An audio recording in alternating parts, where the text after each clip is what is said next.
Hi, I'm Kendall with the Rawls Group. The old African proverb, "it takes a village," illustrates the essential nature of a team approach to succession planning. Succession planning is a complex endeavor. As such, it requires leveraging the expertise of a diversity of backgrounds.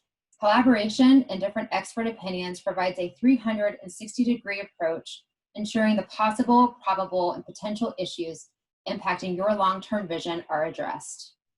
To provide insight into common questions received from business owners, we are leveraging the village of our valued strategic relationships. As you listen to this episode, you'll be able to immediately apply the key takeaways and you'll come back for more. Now we're going to focus on what can I, as the owner, personally do to ease employees' anxiety and worry? I believe that there are a few key things that we can and should do in a time of crisis, like the current pandemic, as well as during times of normal operations. The job of a company's leaders is to set the strategy and provide the guidance so that the team can work together on execution. Clearly, when there are disruptions to the status quo, both professionally and in our personal lives, that approach can be challenged. So how did we go about this approach? Well, we utilized a relatively simple approach that has so far provided a great set of results. And I would be remiss if I overlooked the most critical element, having a very empathetic and generous ownership group, which we're blessed to have here at GSFS.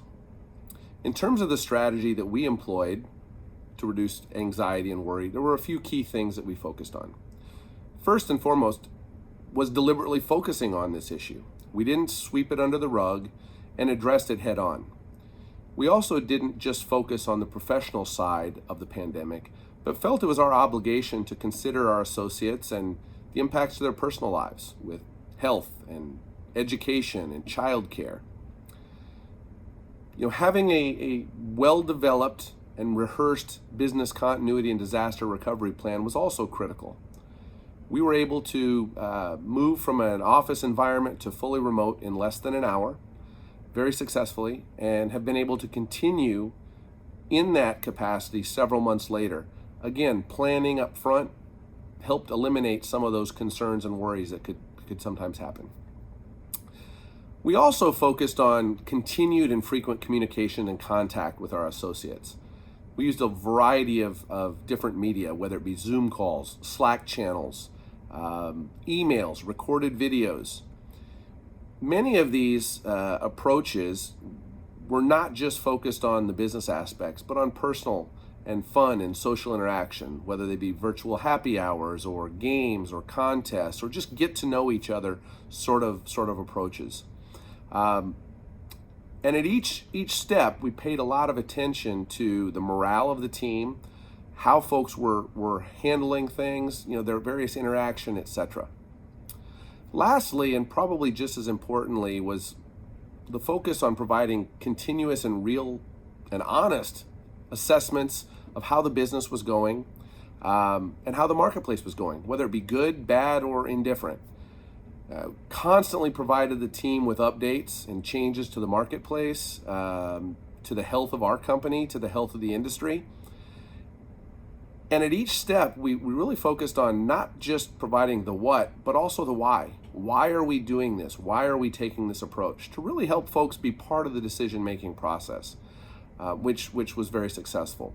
So in short, good planning, good communication, and having empathy and sympathy for your associates was the way that we were able to not only survive this pandemic, but really thrive.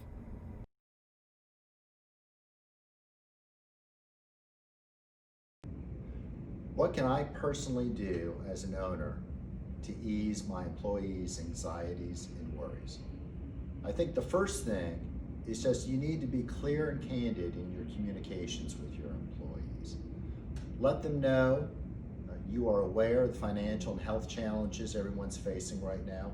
Acknowledge the issue so that they know that you are hearing and you're keeping attuned to what's going on in the world right now. Then also let them know what your plans are. What is your COVID-19 response? What are your policies and procedures in the office? Just communicate those. Your employees realize that there might be bumps along the way, but your acknowledging the issue will help reduce their stress and anxiety during this time. And stress and anxiety has been shown over and over in psychological studies to compromise your employees' decision-making and judgment, which in the long run will affect your business and how you're operating. So just be clear and candid with them. Your employees don't expect you to be right all the time, but they want to know that you have a plan and that you're ready to pivot as necessary as things continue to develop.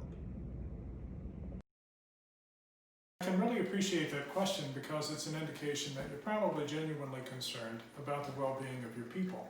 And that's part of what they want. And they're going to know very, very quickly whether you're being authentic when you begin to talk with them about what's on their minds. So the first piece that's going to be important to you is do away with rationality first, and first go to the emotion, because generally worry and anxiety are not related to reason, they're related to emotion. So make sure that you appreciate what their circumstances are, and you can do that by listening with all 5 of your senses. Don't listen just with your ears. Listen with your ears and your eyes and in your nose and in your feeling and your mouth. Because people are sending you messages that are impacting all 5 of your senses at the same time. So be aware of everything that's going on with you before you start dealing with either their emotions, or after having dealt with their emotions, you switch into rational behavior. The third step is be reliable. And you want to be reliable, and what that means for the most part is that you want to do what you said you would do.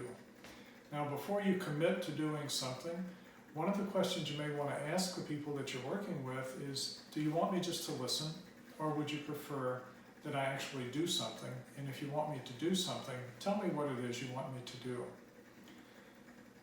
The next step is to persuade rather than coerce their understanding of what your communication with them is. Ordering them to do things is not going to work, and telling them to do things like just relax is probably or calm down, are some of the worst things that you can do. There again, you want to go back and you want to relate to them on an emotional basis and just tell them, I know how I would feel if I were in that position. I'm sure it's uncomfortable for you. And then you can get into your persuasive spiel. The next step is to accept them and the conditions that they're working under with unconditionally constructive behavior.